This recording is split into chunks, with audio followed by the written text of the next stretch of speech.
Hello everyone, welcome back to the channel. Hope you are doing well and fine, and in today's video I'll be showing you how to get negative feedback remove negative feedback eBay. So without wasting any time, let's just jump right on the video and make sure to watch this video till the end and follow the steps as well.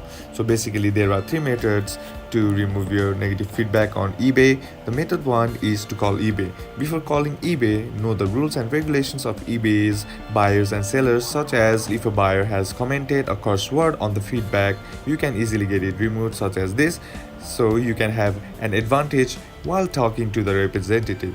And now simply dial the customer number and then talk to them and have your negative feedback removed. Method 2 is to email eBay.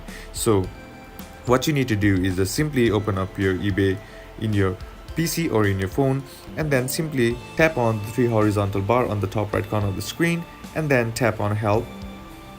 And once you're inside here on the search bar, simply type in seller overview.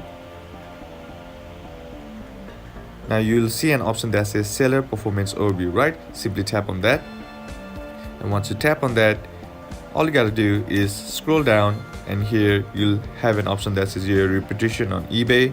Tap on that, and here you'll have an option that says feedback profile. Simply tap on that, and once you're here, all you gotta do now is scroll down and then simply tap on this option that says need more help and contact us. Tap on that. Now here simply tell them about your problem and tell them to remove your negative feedback as well, and after a couple of weeks the eBay will reach you and remove your negative feedback.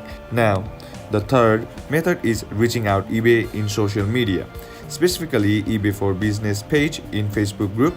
Now what you need to do is simply directly message them in the messenger, and once you have done that, they will reach out and immediately remove your negative feedback on eBay.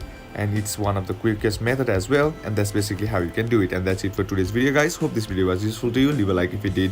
Comment down below what the next video should be on. Consider subscribing to the channel. Thank you for watching. Bye bye.